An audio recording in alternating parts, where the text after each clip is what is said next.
व्याप्तं जगि व्यापृतिं जीवे साक्षरमुक्तकोटिसुखदं नेकावताराधिपं ज्ञेयं श्रीपुरुषोत्तमं मनुहरि वेदार्थिकेत्यं विभुं तन्मूलाक्षरयुक्तमेव सहजानन्दं च वन्दे सदा।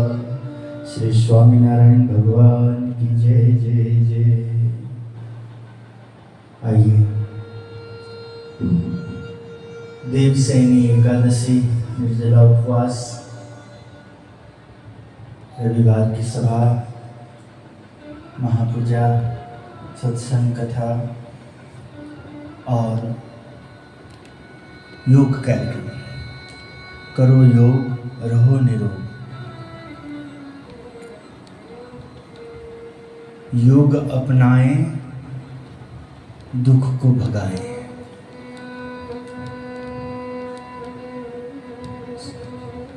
शरीर बल, शरीर का जो बल है, शरीर में जो बल है, इंद्रियों में जो शक्ति है, अंतःकरण का पावर को महसूस करने के लिए जीवन, आत्मचिंतन, आत्मशक्ति को, जहाँ हमें अध्यात्म को जानना है तो उसके लिए हमें एक अच्छा विचार, एक अच्छा शरीर, एक अच्छा मन, एक अच्छी बुद्धि, सभी जगह आपको वहीं जब तक हम परमात्मा को नहीं जानेंगे, परमात्मा की जो कथा है, परमात्मा का वचन भी हमें, जब परमात्मा जिस पुरुष में प्रवेश करते हैं, पुरुष रूप लेते हैं, मनुष्य रूप लेते हैं, मनुष्य की तरह आंखें होनी चाहिए, मनुष्य की तरह ही उनकी वाणी होनी चाहिए, मनुष्य की तरह ही विचार जब प्रभु धारण करते हैं तो मनुष्य उन्हें समझ पाते हैं। तो आज हम देवसैनी एकादशी निर्जला उपवास के दिन भगवान का वचनामृत लेंगे। अज्ञानियों में अति से अज्ञानी कौन? आध्यात्मिक दृष्टि में, अध्यात्म पथ पर, अध्यात्म मार्ग का यह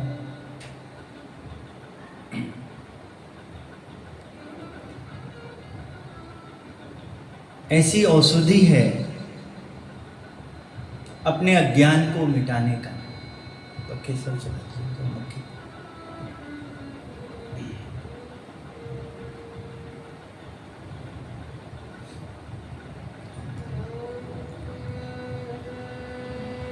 ये औषधि ऐसी रामबाण है कि इसका चिंतन, इसके बारे में जानकारी आपको स्वतः अपने आप आपको वहाँ पहुँचा देगा कि आप स्वयं से अपने रोग को भगाने में सक्षम हो गया। जैसे योग के जो टीचर हुए हैं, वो जो योग के ज्ञानी हैं, गुरु हैं,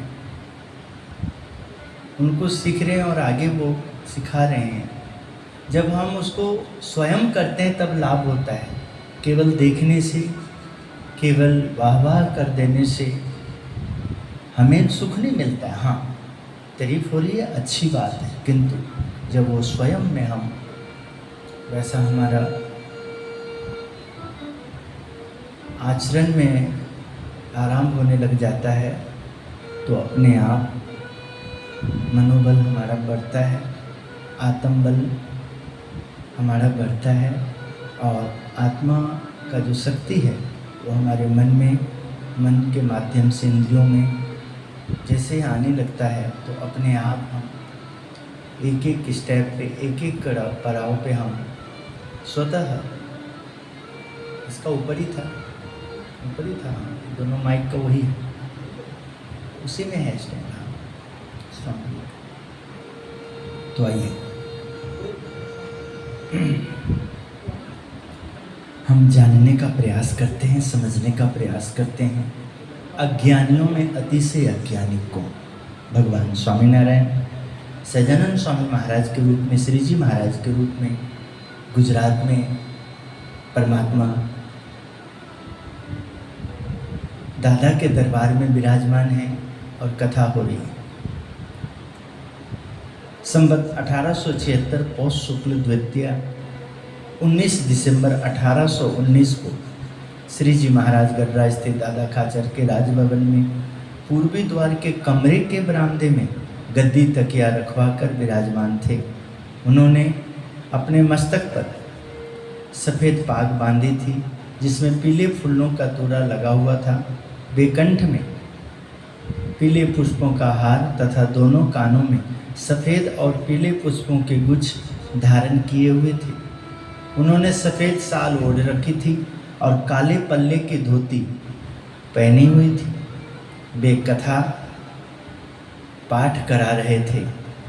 उनके मुखारबिंद के समक्ष सभा में परमहंस तथा स्थान स्थान के हरिभक्त बैठे थे। अब जब परमात्मा ने श्रृंगार धारण किया है, सभा के लिए तैयार हुए हैं और जो सभा में उपस्थित होता है उसी को तो जान पाएगा, वही तो समझ पाएंगे दिव्य ज्ञान क्या है, दिव्य तत्व क्या है, परम तत्व क्या है, सत्य क्या है, परम सत्य क्या है। और यदि हम ऐसा लाभ जो नहीं लेते हैं तो मन तो उसको कुछ भी सत्य माना दिया है जो नहीं है सत्य, कुछ भी करा दिया है जो नहीं करना चाहिए। कैसे भी एकदम मन के जो जकड़ में बंदा बना हुआ है, मन से बाहर नहीं उठा है, वो क्या जानेगा परम तत्व को, दिव्य ज्ञान को। वो तो बस मन जो बोलता है वही बोलता है। आत्म बल को, आत्म ज्ञान को, आत्म शक्ति को वो नहीं समझ सकता है। देखिए, आत्म शक्ति को ये जान सकते हैं जिसके लिए ऐसा सुलभ हो जाता है, उसी के द्वारा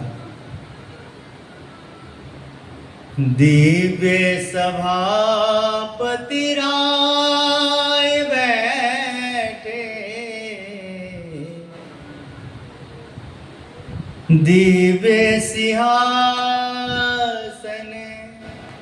दिव्य सुखासन, दिव्य तेजोमयो राय, ए जो निरखत सब दुख जाय, दिव्य सभापति राय। ऐसे जो मनुष्य के रूप में है, मनुष्य रूप में, क्योंकि परमात्मा मनुष्य को ही कथा सुना रहे हैं, तभी तो प्रभु को श्रृंगार भी करना है, सिंहासन पे भी बैठना है, तभी तो प्रभु के सामने स्नान दान करके एकदम स्वच्छ हो करके योग साधना के द्वारा शरीर को योग आसन में लाते हुए, आसन जीतते हुए, अपने भाव को, अपने इंद्रियों को, सर्वे इंद्रियाणि जेयानि रसना तु विशेषतः, अपने रसना इंद्रियों को प्रभु की हर एक गतिविधि के, हर एक कार्य को, जो प्रभु कैसे सो रहे हैं, प्रभु कैसे उठ रहे हैं, प्रभु कैसे आ रहे हैं, प्रभु कैसे जा रहे हैं, प्रभु क्या बोल रहे हैं, प्रभु कैसे सुन रहे हैं, प्रभु क्या आनंद कर रहे हैं, प्रभु किस प्रकार अध्ययन कर रहे हैं, प्रभु ने किस प्रकार अध्यात्म की ओर कदम रखा है, प्रभु कैसे अज्ञानियों में कैसे ज्ञान प्रकाश पा सकता है, कैसे ज्ञान प्राप्त कर सकता है।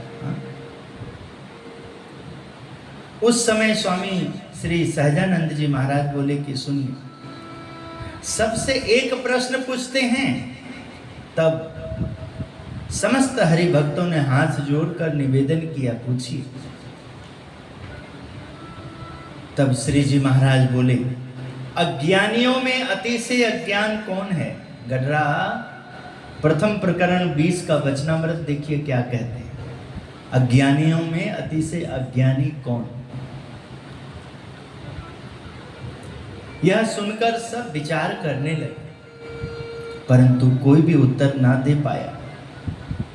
आज हम देवशयनी एकादशी के दिन, देवशयनी निर्जला उपवास एकादशी के दिन हम भगवान स्वामीनारायण की यह कथा से अपने सारे अज्ञान को दूर करते, अपने सारे दुख को दूर कर लें। अज्ञान को दूर करने का उपाय करेंगे तो अज्ञान से ही दुख बढ़ता है।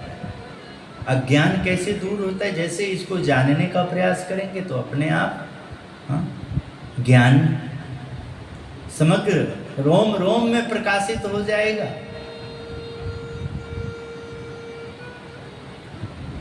ये भी बहुत अनिवार्य है। केवल उपवास कर दें, केवल आज हमने अन्न नहीं खाना है, आज हमने, उससे नहीं लाभ होगा केवल।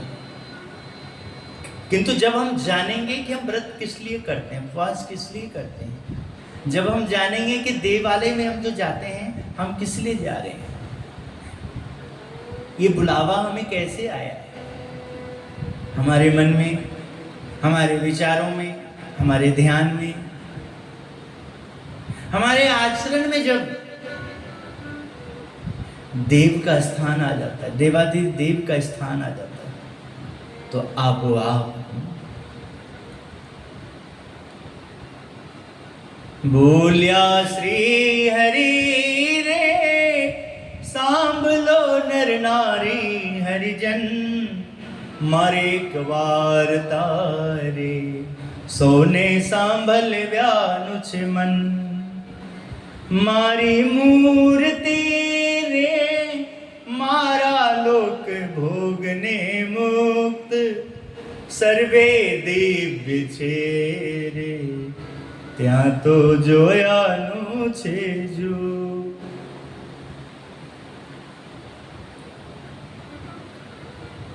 सर्वेशाम रथिरे शक्ति गुणे करी अभिराम, अति तेजो मयोरे, रवि शशि कोटिक बार न जाय, शीतल शांत छेरे, तेजनि उपमा नव देवाय, ते माहूँ रहूँ रे, द्विभुज दिव्य सदा साकार, दुर्लभ देव ने रे, मारो कोई पामे ने पार, जीवेश्वरे तनोरे, माया काल पुरुष प्रधान, हूँ तो तम आगले रे, वार्ता सत्य कही छे मारी, हूँ तो तम कारणे रे, आव्यो धाम थकी धरी दे। मैं तुम्हारे कल्याण के लिए, तो ये बात को वही समझ सकता है जिसके पास बुद्धि में विवेक है, विवेक से काम लेता है। इसलिए हमारा तो ऐसा प्रयास रहता है कि जो हमसे दोस्ती करे उससे पाप, उससे आलस, उससे प्रमाद, उसके पास रहने में भी बहुत कष्ट पाए, बहुत। ये निर्मल के पास जाता है, निर्मल का सुनता है, यहाँ मेरे लिए बहुत मुश्किल है रहना, यहाँ मेरे को आराम नहीं मिलेगा। और कोई चोरी छुपे कुछ दिन रह लेते हैं, कुछ साल रह लेते हैं, तब तक वो टीक लेते हैं जब तक हमसे कपट में रहेंगे, हमसे झूठ बोलेंगे, हमारे नज़र से दूर रहेंगे, हमसे चोरी करेंगे, हमारे कहने के अनुसार जो हम कहेंगे उसको मुख पे सामने सर हिला देंगे और बाद में ऐसे ही कहते रहते हैं। उनको ही जीत सकता है आलस, उनको ही प्रमाद, उनको ही उनका स्वभाव अपने चंगुल में बांध सकता है। उन्हें ही अपने मन जो है उनको अपने गुलामगिरी उनको करा सकते हैं। जो सेवक, प्रभु का सेवक ऐसे जो हनुमान को मानता, जो गणपति को भजता हो, जो प्रभु श्री राम, प्रभु श्री कृष्ण, गुरु नानक को, तुलसीदास को, एकनाथ जी को, तुकाराम जी को, मीराबाई को, जो गुरु वशिष्ठ का आदर करता हो, तपस्वी विश्वामित्र का सम्मान करता हो, सत्संग करता हो वशिष्ठ जी का, मुक्तानंद स्वामी परमहंसों का, जो गुरुदेव उत्तम स्वामी जी महाराज ने जो आदर्श जीवन दिए हैं, पंजाब में हम पाए हैं, लुधियाना में, स्वामी नारायण का नाम, स्वामी नारायण का संत, स्वामी नारायण का सत्संग, स्वामी नारायण का भक्त, इन सब में जो केवल पाने से, केवल आने से देख रहे हैं कि योग आ रहा है, ध्यान आ रहा है, पवित्रता आ रही है, अच्छा खान पान आ रहा है, रहन सहन आ रहा है,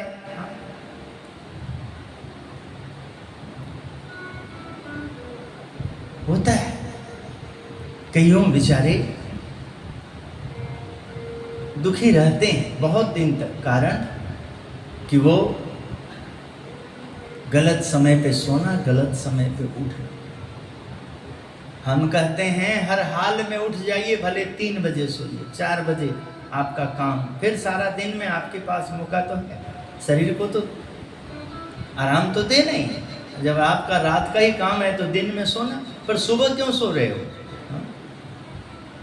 सुबह के बेला, अमृत बेला में क्यों सो रहे हो? दिन में आप 6-7 घंटा, 8 घंटा जो नींद चाहिए आप लीजिए, उस हिसाब से 8 बजे, 9 बजे, 10 बजे आराम कर लीजिए आप। किंतु आप ये जो 4 बजे का समय है, भोर का बेला,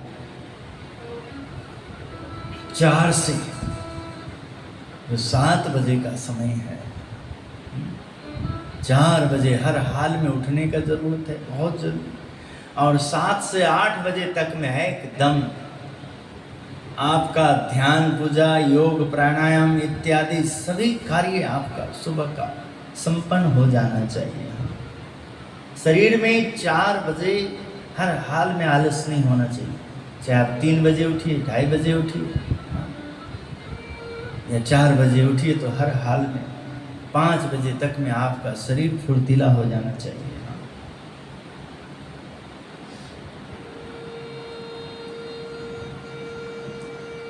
इस शरीर को रोगी बना करके ना तो आपका धन आपके काम में आता है, ना आपका अपने ही परिवार, बच्चे भी एक दिन उदास हो जाते हैं और आपको दुख लगे ऐसे होने लग जाता है।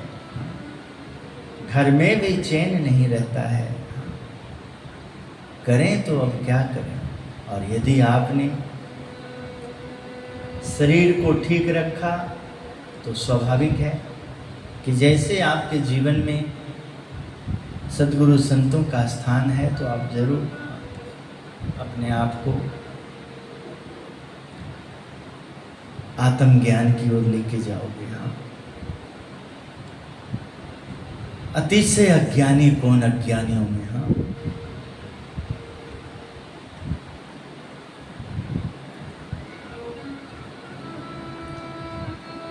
श्री जी महाराज बोले, लीजिए हम ही उत्तर देते हैं। तब सभी ने आनंदित होते हुए कहा, हे महाराज, आपसे ही यथार्थ उत्तर हो सकेगा, कृपया कहिए।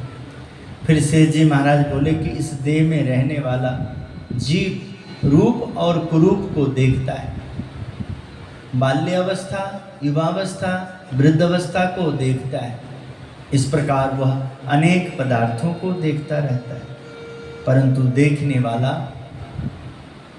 स्वयं अपने आप को नहीं देखता, परंतु बाह्य दृष्टि से जगत भर के पदार्थों को देखता रहता है, बल्कि स्वयं को नहीं देखता।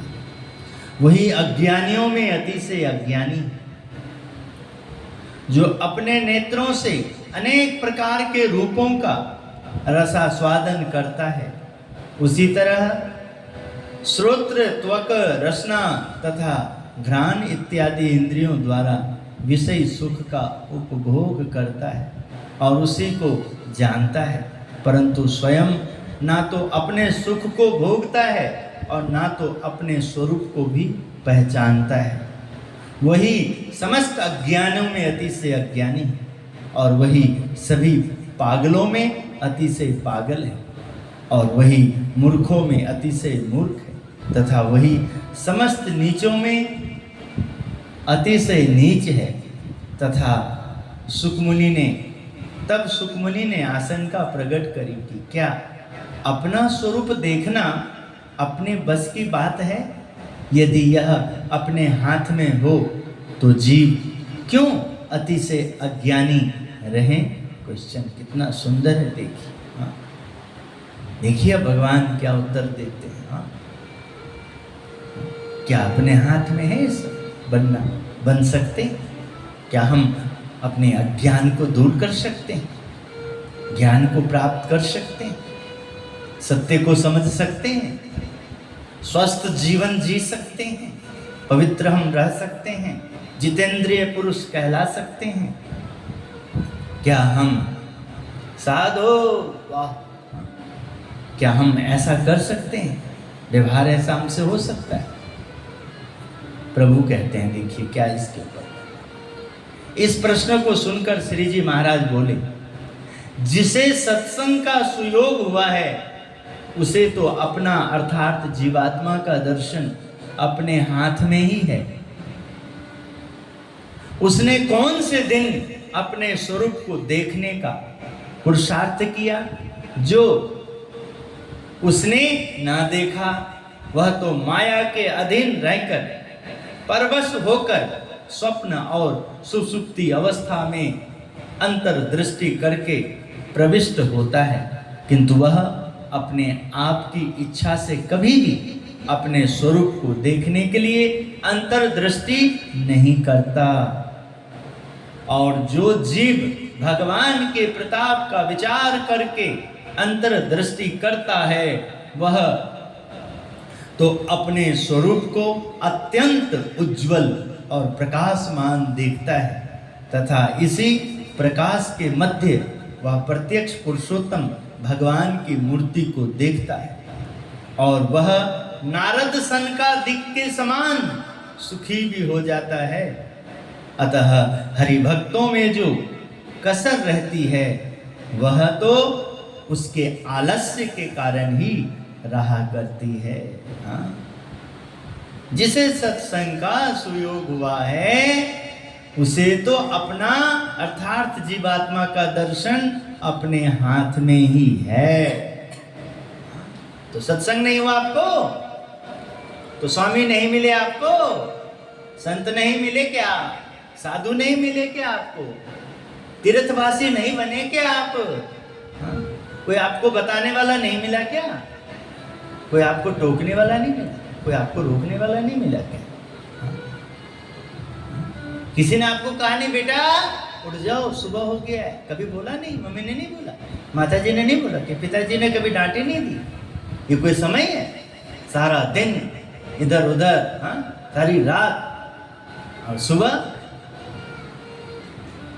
तो सुबह भी तू इतनी मगजमारी करता है तो सुबह भी अपने मन को जोड़, भगवान में जोड़, भक्ति में जोड़, योग प्राणायाम में जोड़, कुछ काम कोई कार्य कर जो सुबह के लिए दूध लेके आना है, सब्जी लेके आना है, हाँ, फल फ्रूट लेके आना है, रात कुछ कोई काम है घर का, मंदिर का, हाँ, जो कोई ऐसी सेवा है वो कर, हाँ, कसरत कर। क्या उसके हाथ में नहीं है जिसे टोका हो, बोला हो, जिसको परमात्मा ने बुद्धि दिया हो, शास्त्र के प्रति रुचि पैदा किया हो? तीर्थ में जाना है किस लिए? स्वाद लेने के लिए। एक बार हम तीर्थ कर रहे थे, यात्रा में गए थे, साथ में नैमिसारण वगैरह भी गए थे, हम तीर्थ भी कर रहे थे और अपने संगत को भी उत्तम धाम के श्रद्धालु को मिलने गए थे। आज से 1-2 साल पहले या पिछले साल की बात होगी, गर्मी की, बच्चों के साथ। तो हम अयोध्या छपिया होते हुए हम एक जगह एक बालक के गांव जा रहे थे। तो गांव में थोड़ा सा 10-15 किलोमीटर पे वहाँ से अपने 12 अवतार, 12 जो रूप लिए अपने भगवान, 12 रूप ने, ईश्वर का जो रूप होता है 12 रूप, हाँ 12 अवतार लिए भगवान ने, विष्णु जी ने। और उससे थोड़ा सा आगे तुलसी जी का जन्म स्थान है, राजापुर, तुलसीदास जी का। और वहाँ जहाँ हम गए थे उसके नज़दीक में 2-3-4 किलोमीटर पे 12 माता का मंदिर है, शायद बरही माता का, वैसे नाम है कुछ, हाँ कुछ चलो। तो वहाँ ना बहुत दुनिया आते हैं मत्था टेकने के लिए। हाँ, तो वहाँ जो एक बच्चा था तो अपने दादा के साथ वहाँ गया। हाँ, तो हमने सोचा अरे तो बताता, मतलब खुशहाल वगैरह और भी सेवक थे, उनको भी मत्था टेकने भेजते, होता था हम भी। हाँ, दादा के साथ तो अकेले अकेले मत्था टेकने चला गया। बाद में हमें पता लगा वो मत्था टेकने नहीं गया, वहाँ ना भेलपूरी कुछ अलग सा, वहाँ का जो चाट होता है, दही बल्ले भेलपूरी, पता नहीं क्या क्या होता है, बहुत ही स्वादिष्ट होता है, बहुत, वो खाने के लिए गया था। भेलपूरी क्या क्या, वाह क्या बात है, देख लो, जय माता दी। हाँ माता रानी, आपने तो बहुत ही जबरदस्त कसौटी बना रखा है। हाँ? मुझे भजने आ रहा है कि जीव का स्वाद लेने आ रहा है। भाई जो जीव का स्वाद लेने आ रहे हो मेरे पास कष्ट मत करो, बाहर से खा के चले जाओ। हाँ? तो भाई कौन से दिन कब तुमने प्रारंभ करी? हाँ, देखना सुनना जानना, जिन्हें मिला है उस तरह से देख रहे हो, उस तरह से सुन रहे हो। कई साधकों को सेवक कहलाते, मत्था टेकते, हमने देखा सुबह उठाया फिर सो गया जाके, हमसे नजर चुराने वाले होते हैं, दूर भागने वाले होते हैं। हाँ, अरे भैया, तो फिर तुम्हारे अंदर तो रोग रहेगा ही, फिर तुम कौन कब सुखी होगे, कौन तुम्हें टोकेगा? हाँ? क्यों, क्या जरूरत है? जो गुरु को नहीं मानते हैं, गुरु के कहना नहीं मानते, माता जी पिताजी का तो मान ही नहीं सकते। फिर जब हाँ, माता पिता से भी ऊपर गुरु का स्थान, ऐसे भी होते हैं, मत्था टेकते हैं, पूजा करते हैं, और उनके वचन उनको बस ठीक है, वहाँ पर मौन हो जाएंगे, चुप हो जाएंगे, और बाद में आजाद उसका मन उसको। तो भगवान क्या कह रहे हैं? सुखमनी स्वामी जी का आसन का, हाँ, क्या अपने हाथ में है? अज्ञान को टिकने नहीं देना। जब अपने को पता लग जाए अज्ञान है तो क्यों रहने देंगे, भगा देंगे, भाग, आलस पर मार, तेरी ऐसी के तैसी। तू कौन होता है? हमारी जवानी को खा रहा है, हमारी आंखों को धुंधला कर रहा है, हाँ? हमारे मन को, हमारी बुद्धि को, हाँ? अरे हमारे शरीर के जो तेज है हमारे जो अंदर, इतने, क्या बात है। अभी ये योग वगैरह सब जो आते हैं बच्चे कराते हैं, उनमें एक दिन प्रभु स्वामी जी बोले, पता नहीं क्या बोले थे, शायद 88,000 के, पता नहीं इतना था क्या कि 10,000 कितना आसन, 88,000 आसन बोला था। हाँ? कितना बोला था? हाँ? 88,000 ही होगा फिर। हाँ? 84 हो गया, 84,000 हो गया, 84 लाख योनि है तो। हाँ? इतना आसन है, बताइए। तो भाई जितना तुम समझ सकते हो कर लो, जो तुम्हारे हित में है, जो तुम्हें देख रहे हैं, तुम्हें सुन रहे हैं, तुम्हारे लिए उपाय बता रहे हैं। हाँ? क्या नहीं हो सकता है?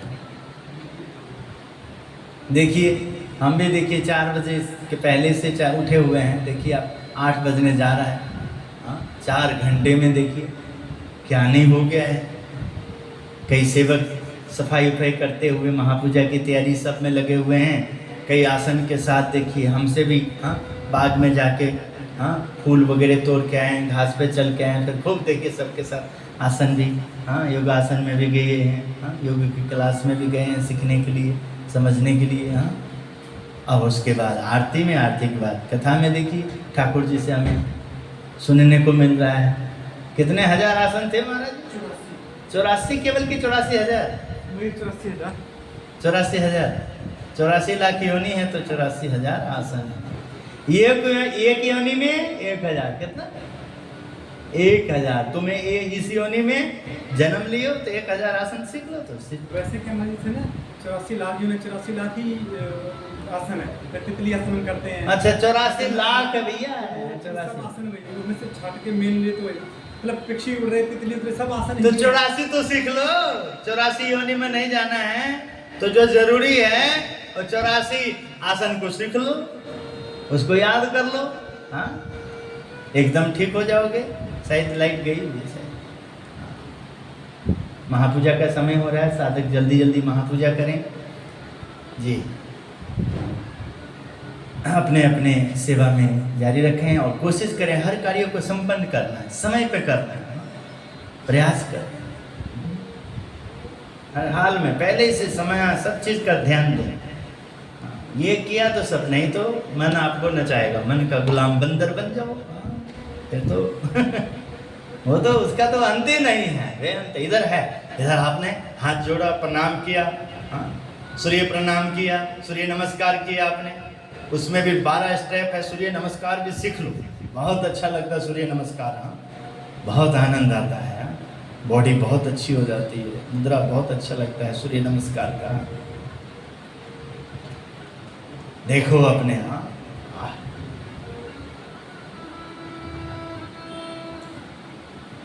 बहुत अच्छा है ये प्रश्न।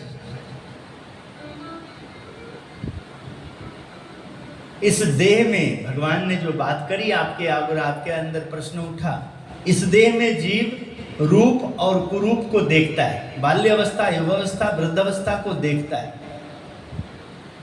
स्वयं को इस प्रकार वह अनेक पदार्थों को देखता रहता है, परंतु देखने वाला स्वयं अपने आप को नहीं देखता, परंतु बाह्य दृष्टि से जगत के पदार्थों को देखता रहता है, बल्कि स्वयं को नहीं देखता।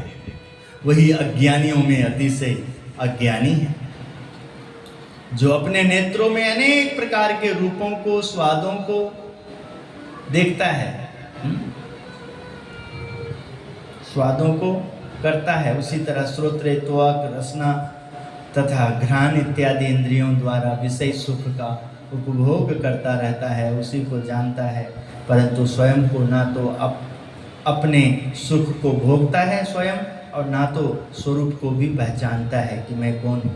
वही समस्त अज्ञानियों में अतिशय अज्ञानी, और वही सभी पागलों में अतिशय पागल, और वही मूर्खों में अतिशय मूर्ख है, तथा वही समस्त नीचों में अतिशय नीच है। हाँ? तब सुखमुनि स्वामी ने आशंका प्रकट करी कि क्या अपना स्वरूप देखना अपने बस की बात है? यदि यह अपने हाथ में हो तो जीव क्यों अतिशय अज्ञानी को धारण करे अपने हाथ में? अपने को ऐसा उसमें नहीं जाना है, पागलों में अतिशय, इनका पागल बनना है, इनकी बातों में रहना है, इनकी बातों को समझना है। हाँ ठीक है, इससे जय स्वामीनारायण। हाँ जय स्वामी, बोलिए एक बार जय स्वामीनारायण। सभी बोल दीजिएगा, सेवा करने वाले भी जय स्वामीनारायण, एक साथ में जय स्वामीनारायण। जय स्वामीनारायण करो, सेवा करो, अपना सेवा बहुत अच्छा। अपने अपने इस प्रश्न को सुनकर श्री जी महाराज बोले, जिसे सत्संग का सुयोग हुआ है उसे तो अपना अर्थात जीवात्मा का दर्शन अपने हाथ में ही है। उसने कौन से दिन अपने स्वरूप को देखने का पुरुषार्थ किया, मेहनत। जो उसने ना देखा वह तो माया के अधीन रहकर परवश होकर स्वप्न और सुसुप्ति अवस्था में अंतर्दृष्टि करके प्रविष्ट होता है, किंतु वह अपने आप की इच्छा से कभी भी अपने स्वरूप को देखने के लिए अंतर्दृष्टि नहीं करता। हाँ? आत्म बल पाने के लिए, आत्म ज्ञान पाने के लिए। हाँ? और जो भी भगवान के प्रताप का विचार करके अंतर्दृष्टि करता है, वह तो अपने स्वरूप को अत्यंत उज्जवल प्रकाशमान देखता है। निजात्मानं ब्रह्म रूपम, फिर अपने आत्मा में अपने आप को ब्रह्म रूप मानता है, गुणातीत मानता है। परमहंस का हूँ मैं, दादा खाचर का हूँ मैं, लाडूबा जिलूबा का हूँ मैं, भक्ति माता का हूँ, धर्मदेव का हूँ, सुहासिनी भाभी का आशीर्वाद है, भैया राम प्रताप जी का है, छोटे भैया प्रभु की इच्छा राम जी का है।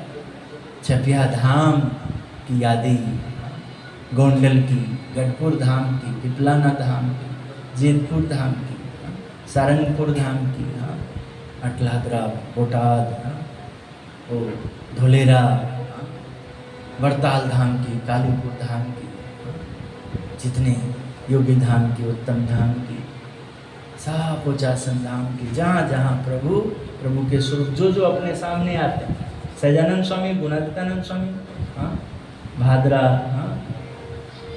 महुआ, जागा स्वामी, डांगरा, एक एक जगह, एक एक तीर्थ स्थान, ये उत्तम धाम जहाँ ठाकुर जी हैं, यहाँ के लिए तथा इसी प्रकाश के मध्य वह प्रत्यक्ष पुरुषोत्तम भगवान की मूर्ति को देखता है और वह नारद सनकादिक के समान सुखी भी हो जाता है।